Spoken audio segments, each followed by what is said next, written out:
লোকসভা কেন্দ্রের তৃণমূল প্রার্থী মিতালি বাগ সমর্থনে চন্দ্রকোনার মহেশপুরে নজর কাড়া দেওয়াল লিখন তৃণমূল কংগ্রেসের। দেওয়াল লিখনের মধ্যে দিয়ে কেন্দ্র সরকারের জনবিরোধী নীতি ও বিজেপিকে নিশানা করা হয়েছে। কেন্দ্র বা বিজেপি নয়, দেওয়াল লিখনে ব্যঙ্গচিত্র ও ছড়ার মাধ্যমে কটাক্ষ করা হয়েছে বিরোধী দলনেতা শুভেন্দু অধিকারী ও অধিকারী পরিবারকে। একই সাথে কটাক্ষ করা হয়েছে হাইকোর্টের অবসরপ্রাপ্ত বিচারপতি অভিজিৎ গঙ্গোপাধ্যায়কেও।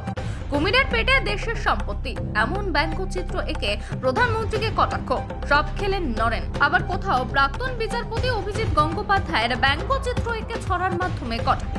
কোর্টে বসে করেছো অনেক খেলা, এবার বুঝবে তুমি জনগণের খেলা। আবার কোথাও অধিকারী পরিবারকে ছড়ার মাধ্যমে কটাক্ষ, রাজনীতি করাই আমাদের পারিবারিক অধিকার, সব পরিবারে ঝেড়ে খাবো, এমন দলেই সবাই যাব। এমনই একাধিক কার্টুন ব্যঙ্গচিত্র এঁকে ছড়ার মাধ্যমে একদিকে কেন্দ্র সরকার ও বিজেপিকে আক্রমণ, তারই সাথে তৃণমূল সরকারের লক্ষ্মীর ভান্ডার সহ জনকল্যাণমূলক একাধিক প্রকল্প তুলে ধরেন। দেখুন, উদ্দেশ্য হচ্ছে আমাদের 2024 সালে যে লোকসভা নির্বাচন, আমরা কার্টুনের মাধ্যমে দেখাতে চেয়েছি বিজেপি সরকারের যে দুর্নীতি, বিজেপি সরকারের যে কুকর্ম, সেইটা আমরা একটার পর একটা কার্টুন আমরা দেখাতে চেয়েছি। আমরা কুমিরটা কার্টুনের মাধ্যমে এঁকেছি যে ভারতবর্ষে যে বিজেপি সরকার, মোদী সরকার একটার পর একটা, ধরুন ট্রেন বেসরকারিকরণ করে দিয়েছে, বিমান বেসরকারিকরণ করে দিয়েছে, এবং গ্যাস 2014 সালের আগে 400 টাকা সিলিন্ডার ছিল, সেই গ্যাস আজ হয়তো 1000-এর উপরে চলে গেছে। শুধুমাত্র সামনে লোকসভা নির্বাচনকে সামনে রেখে ভোটের ফায়দার জন্য 300 টাকা বাড়াচ্ছে, হয়তো 50 টাকা কমাচ্ছে, সে এটাকে নিয়েও বিজেপি রাজনীতি করছে।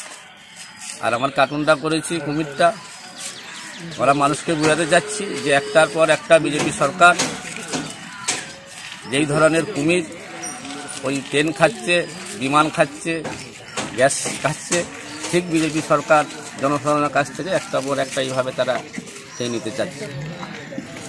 দেখুন, উনি যখন বিচারপতি ছিল তখন বিজেপির মদতপুষ্ট হয়ে তিনি যা রায় দিয়েছে এবং বাংলার মানুষের প্রতি যিনি বঞ্চনা করেছে, একটার পর একটা রায় বিজেপির হেলানিতে উনি কাজ করেছেন।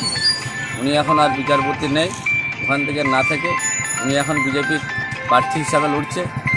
সেই কারণে আমরা ওনাকে নিয়ে কার্টুন দিচ্ছি। আপনার নাম? আমার নাম মনাজুল মোল্লা। দেখুন, এই যে তৃণমূল কংগ্রেস, এই দলটাই তো ব্যঙ্গচিত্রে পরিণত হয়েছে। এরা নিজেরাই কার্টুন, তাই কেন্দ্রের বিরুদ্ধে বিভিন্ন রকম অপপ্রচার চালাচ্ছে।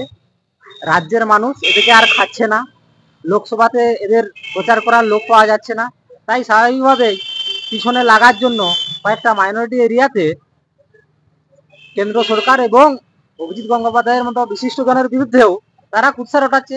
এতে কোনো লাভ হবে না, কারণ রাজ্যের মানুষ স্থিরই করে নিয়েছে যে এই লোকসভা ভোটে 400-র বেশি সিট দিয়ে ভারতীয় জনতা পার্টির যে সরকার, সেই সরকারকে আবার আনছে। তৃতীয়বারের জন্য নরেন্দ্র মোদীজি বিপুল সংখ্যাগরিষ্ঠতার সাথে সরকারে আসছে, 400+ সিট নিয়ে সরকারে আসছে। আর পরবর্তী বিধানসভাতে তৃণমূলের যেটুকু আছে সেটুকু শেষ হয়ে যাবে, মানুষ ধুয়ে মুছে সাফ করে দেবে, তা নিশ্চিত হয়ে গেছে। তার জন্য ও ব্যঙ্গচিত্র কি করলো তাতে কোনো কিছু যায় আসে না।